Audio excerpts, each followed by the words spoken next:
I want to welcome Ajay Anand, my very good friend, probably my best friend ever. Ajay, welcome again to the show. Your episode that we had with you almost a couple of years ago was probably the most downloaded and the most liked. And so I'm just delighted to have you back again.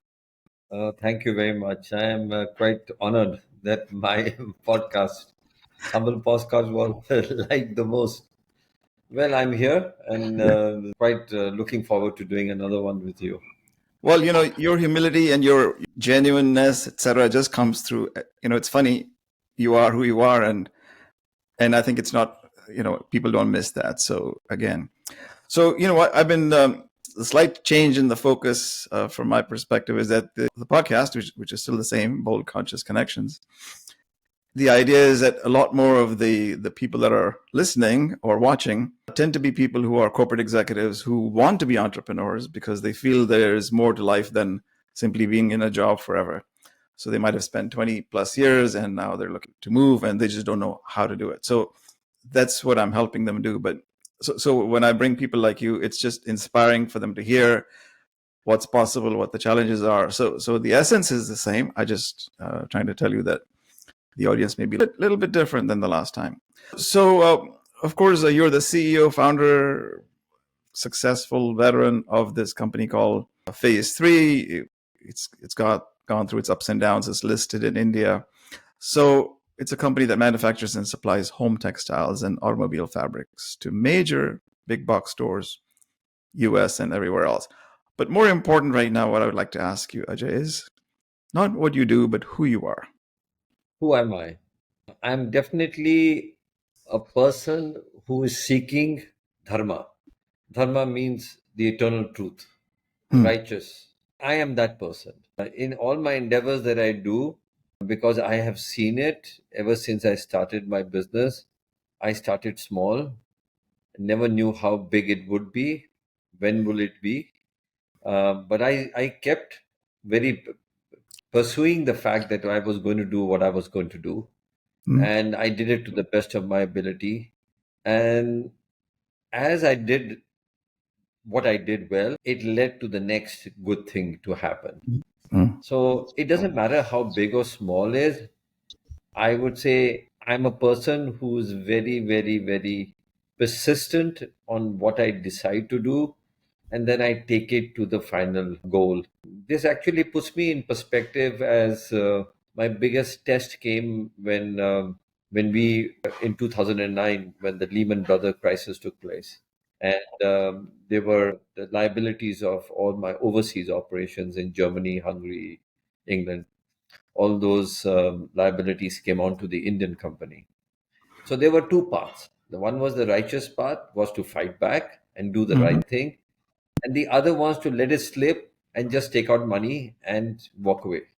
Hmm. So we kept the tough path, Hmm. and today we have been rewarded by it because we went through the cycle on the righteous path. So I would say that who I am, I seek truth in what I do, in the friends I make, and my conscience and what I can do in every walk of life. Beautiful. So does that mean that what you started with, small or whatever it was, as to what the business was going to be, is not necessarily what it is today after almost 2 or 3 I decades? have, oh yeah, I had absolutely no idea that we would be 1,200, 1,500 crore company valued at that.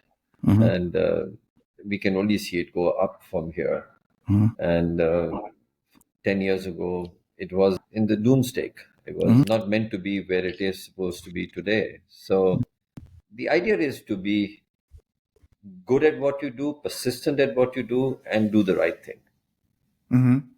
So reflecting on the journey, would you say was that the main moment that tested your resilience, or were there others as well when I your think leadership was under constantly, pressure? I think it's a constant, I would say, journey. It is not one of a kind journey. Hmm. It's a journey that you undertake, you walk, and you pursue. It's not a one incident. You are Of course. constantly being challenged. The options are constantly being given to you. The coin is constantly being tossed, whether you're going to take heads or tail as your choice, and Mhm. knowing very well that which is the right. For your inner self, everybody knows what is right and what is wrong. It's the mind that tells you what is right, what you should do. So it sees convenience, it sees greed, it sees all the other aspects. So it's funny you should say that, because most of the, if the mind is in control, your inner voices cannot be even heard. So the inner voice is there, but you don't hear it. It's because everything else is too loud, right? The mind is too loud. Is that what you're saying? Yes, your inner self becomes loud when you give it fuel to foster, to become more prevalent in your way of life. And this happens when you are in constant company of the correct kind of people, the conscious, I would say, conscious people of what is right, what is wrong. It reminds me of what is propagated to us, saying, keep the right company, satsang. Yeah. Hmm. Satya ka sang rakho, the truth, keep the company of the eternal truth. So satsang. And what is it? It's not about listening to something good, but it's trying to remind you what is good and what you should do and the kind of people that you should be associated with. So I think inner self becomes loud once you are constantly giving it the winning post. You say, no, I won't listen to my mind. I'll listen to my heart because this is what is correct. Right. Even though it's an option, but you take it. Hmm. And you find that in the long run, it's to your benefit. Right. And absolutely, absolutely. So the practice is, one of these is surround yourself with people that are, you know, not like-minded, but more that they're heart-centered and they know you say right from wrong. But it's really the way. How do you practice that? So other than let's say engaging with the people who are also, deeply connected with themselves, are there other Just make practices the that you right have? choice. I mean, just do what is right. I mean, in the walk of life, do you shortchange your customer because you can get away with it? Can Yes. you do inculcate practices in your company which you can get away with it, and you think that nobody is looking at? It's like playing golf. I mean, like, you are far away. You're the other guy is on the other side. You can do what you want to do, That's right. thinking that you cannot see it. That's right. And mind you, when you do something wrong, your heart tells you, and there are more chances that you will duff it or you will Right. miss it, then you Mhm. will get a good shot. Right. And so it shows up in Yep. your conscious. It tells you. Ajay, one of the things I had in my mind for today's conversation was really that we should have a conversation as opposed to me asking you questions. But just as Yeah. well, we may do that another time. Like we're just having a chat about an exchange of some things. But let's continue with this piece about the philosophy. So, where you are today, you had this business for almost 30 plus years now, I think. Is that correct? Or you've been at this for a while? Yeah, about 40 years. Yeah, Yeah, 40 40 years. years. Yeah. So the business philosophy has evolved clearly based on your own understanding and being on this path. And then your business is like B2B to C, right? So you also have the essence, if you will, through your customers, the ultimate customer, the user that uses bath mats or kitchen fabric, etc. What have you Yeah. see evolve in that light, in the light of your own philosophy evolving? How has the customer evolved? I mean, I have seen that because you did the right, you may not have, you lost businesses because they were 10 cents higher or 20 cents higher than the product. And the big wolves, everybody wants the best price in town. Sure. So, but the company has really grown on the fact that they have bought what they did. They didn't get what they anticipated, and then we were the second choice. And then the second choice became the consistent choice for them. Hmm. So it was a wait and be sure that what you do is right. You have to be patient in what you believe in, and then finally, when the time is right, it comes to you. Hmm. So it is not about instant, you feel bad when you don't get business, but you feel double high when they come to you and they say that we would like to do business with you and we would like to place this business with you. And that's only because they come back to the fact that you are a reliable resource Right. rather than one of suppliers who does what everybody does. And that has been the most rewarding as a person. And do you think that's changed? Because ultimately, people want to do business with people who they trust, right? Who they care for. Now, if you're Yeah. attracting customers as opposed to pushing a product on them, it's a very big difference, right? So attraction marketing Yeah. is the new buzzword around these days. Is this what this is for you? No, not really. Yeah, of course, you have to be in the loop with the right product, with the right design, with the right quality, with the right pricing. Of course, you have to be. It's like the auto industry. The auto Mhm. industry does not accept any failures. We Mhm. started this journey about 25 years ago, the automotive seat fabric business. And in 25 years, we were doing very well. Then all the big guns came to India, and there were 12 suppliers in the marketplace. Mhm. And we were probably 10% of the market. And we waited, we gave quality, we regrouped ourselves, we always did what we were best. And today, one in every two cars made in India is supplied by us. Huh. Only because we waited. We let the other person undercut us, underprice us, but not being able to execute at what was not to be happening. And today we are the choice of the market. The same thing goes with our home textiles. I mean, Mhm. we were not the biggest players. We were a medium size or small size with people like Walmart, Target, everybody. And today we have been asked to take on businesses that is moving from China to India or to Mhm. another country. So we have been asked to bid on it and take it and put our factories there. We have put up two factories because we were requested to put that factory up. So it's a great honor that you have been asked, you've been chosen to substitute another country. And Mm. that's a big honor. So, and why did that come? Because you kept your reputation intact. You kept your principles intact. So it pays back. It pays back. Absolutely. I know this sounds rather philosophical, and oh, we are the righteous people. But you had some stories the last time we talked, and it was about when were you really bold, and aren't you always bold? But there's always a new level, right? So tell us a story about where you actually had to be really find that courage to make a big move, make that leap. This move was when we had to file for bankruptcy in Mm. 2012. When Lehman Brothers took place, and we had a liability that the company could not afford. It was the liability was as much as the company's revenue, and it was almost like an impossible task, an uphill task. And all the gurus, the so-called gurus who were around me, all said that this is not practical. They have never seen a case like this happen.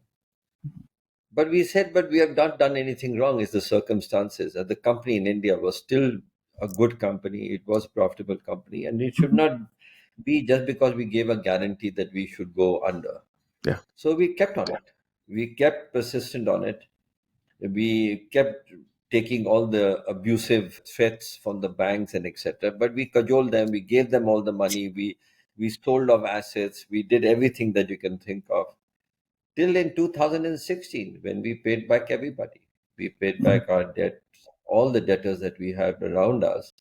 And for the first time in 2016, starting from 2009 10 to 2016, that's all we did. We regrouped ourselves and we kept at it, and we made sure that we didn't default with the banks. We kept paying them back.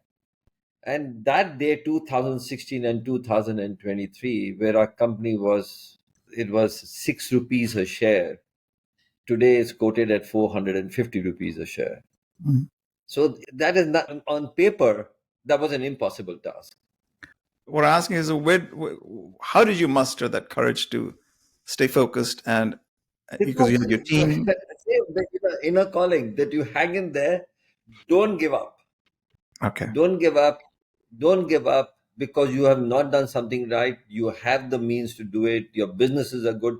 I went to Walmart and I said my Dun Bradstreet rating was very bad. I went to Walmart. I spoke to the buyer, senior buyer, and I Mm. said, we have done nothing wrong. We have been supplying you.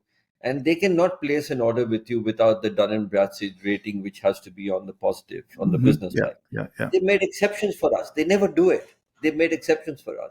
We were bold enough to tell them that we have never defaulted. You see our supplies, that we have never been wrong.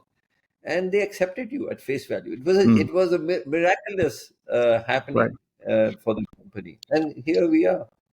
Well, as you say, miracles will follow you if you're standing in the truth, right, of what you are. Yeah, yeah, Yeah, yeah, yeah, yeah. I'm a big advocate of it. I will never, of course. never say otherwise because I have seen it happen again and again. Yeah.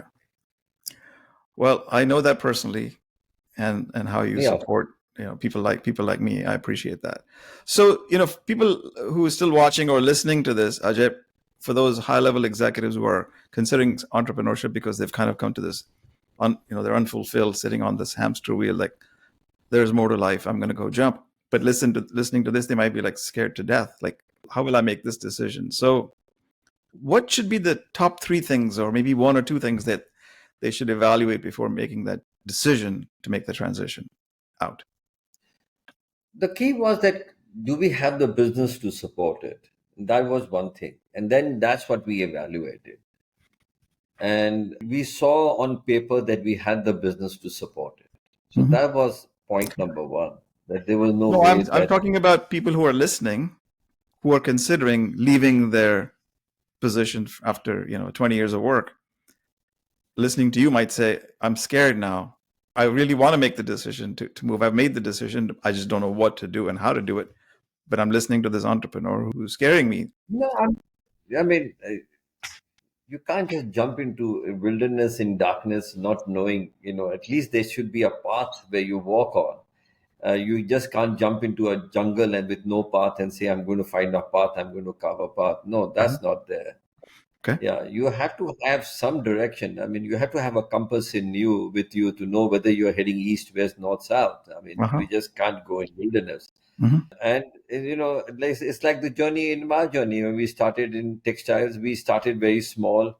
We started on a product which was, we hardly did $200,000 a year business, but we caught on to a product which was textiles in home. Mm-hmm. And from there, we led ourselves into going more and more and more and more. And every time we went in, the person said, okay, can you do this for me? Or can you not do this for me? Or I can do this for you.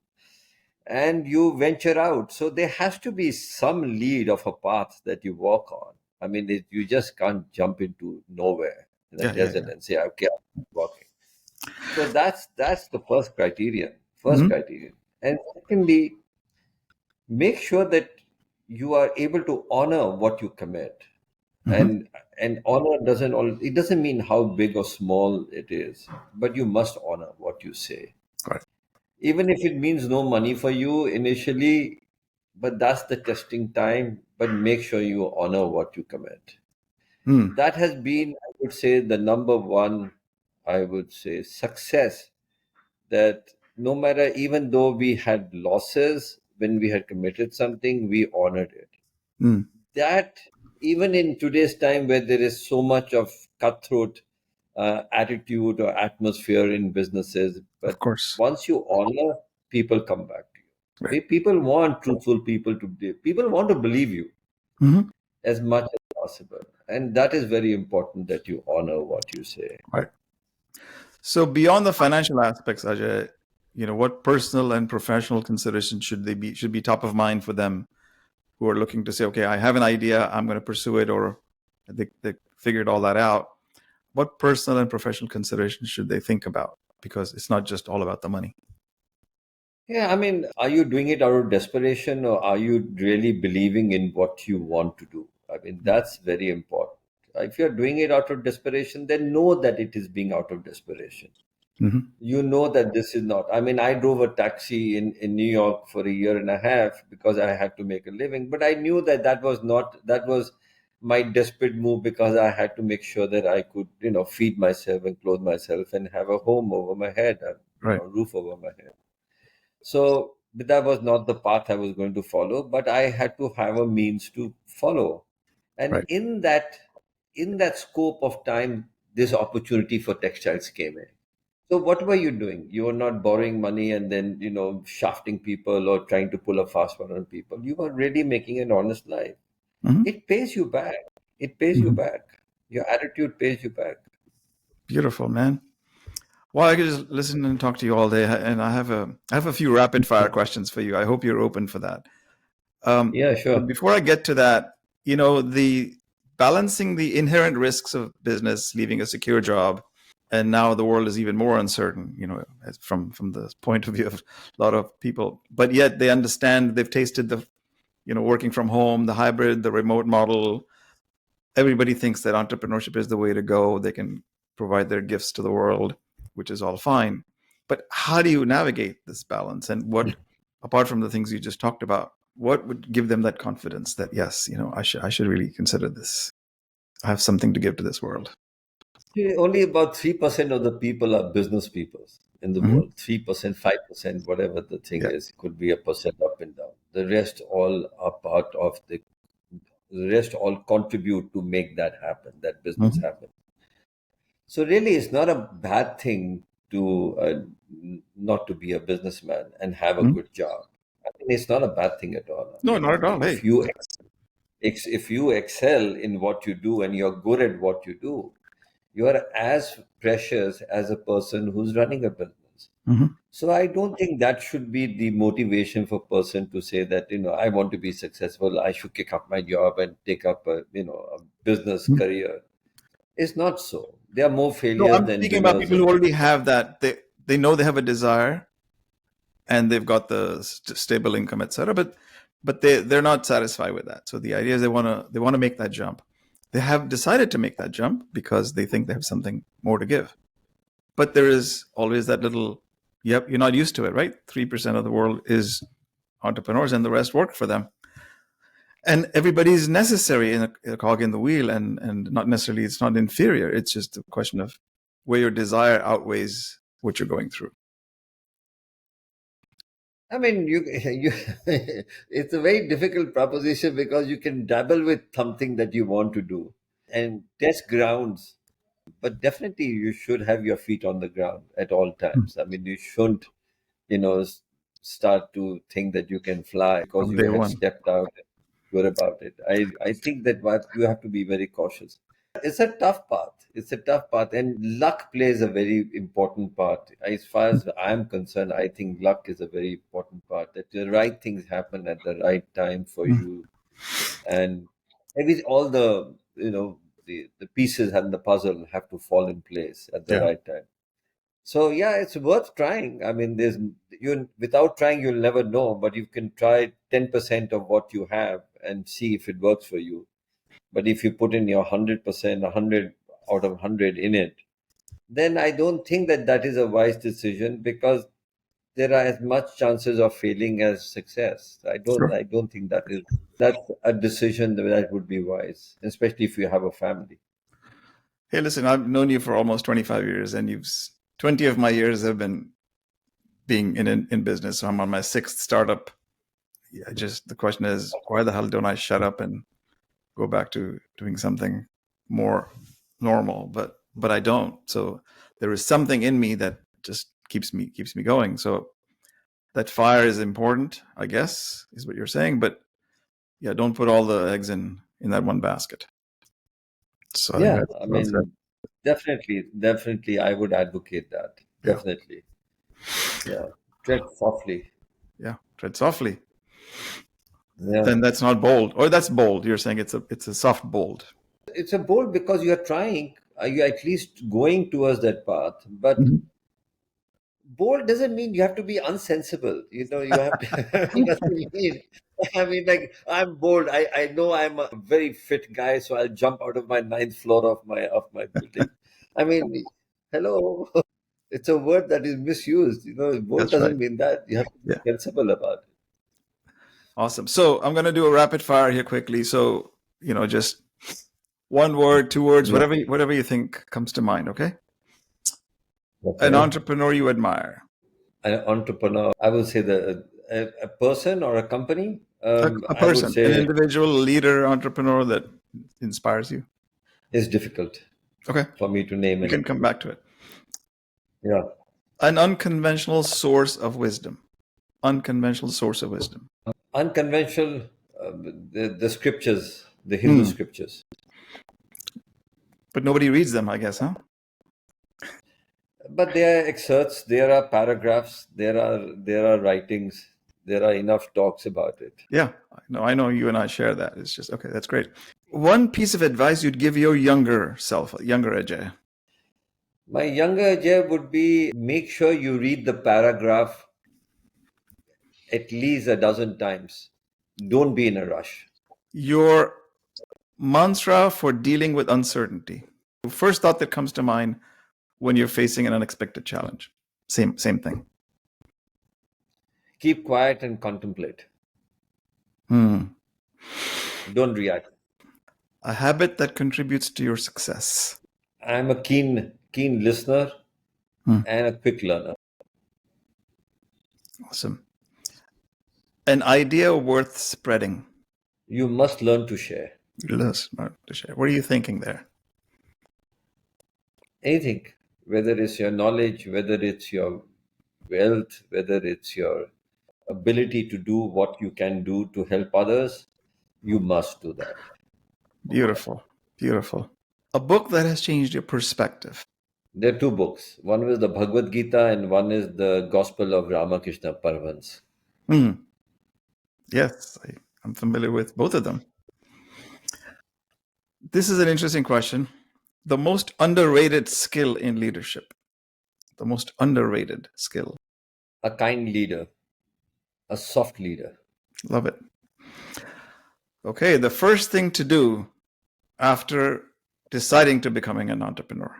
Make sure that everybody under your umbrella benefits as you have. All right. Okay, one last thing on this. Is there something you want to tell your team members who might be watching or listening to this? I'm going to be around for a long, long time. Is that meant to be a compliment for them, or what do you mean? I think no. I think that I'm 70, and I don't see myself retiring. Although the reins have gone into the younger hands, but I enjoy working. I enjoy being active. I enjoy interacting. I enjoy building new things. So I will stay in the company for a long time. Are there words of wisdom you want to convey to them? Never give up. Have Never give faith. up. Awesome. Yeah, never give up. Just have faith. All right. So I'm going to take a pause there for another future conversation that we could have, since you're not going anywhere. And I hope I'm not going anywhere. But No, I'm but deeply really, around. it's always fun to have this conversation and share with others, because whoever's listening, watching, I'm sure they get a lot of nuggets and lots of wisdom from you, Ajay. So I really No, Raju, appreciate it. I enjoy every moment we spend together and then we talk. So it's just a heartfelt conversation that the two of us are having, That's right. meaningful, and as we always do. So is there any last minute words you want to say? Is there something new that came out of this conversation for you? Listen to your heart, listen to your inner self. Good. Yeah, go with it. I would say Beautiful. that. All right. Okay. Well, Ajay, always a pleasure. Thank Really you. appreciate you. Thank you very much. Thank you. So all the details of if people want to find you, they can find you in the show notes to this podcast. And as always, joyful to have you here. Keep Thank going. you. Thank you very much for Take having care, me. buddy. Thanks. Thanks so much. Thank you. Bye-bye. Bye.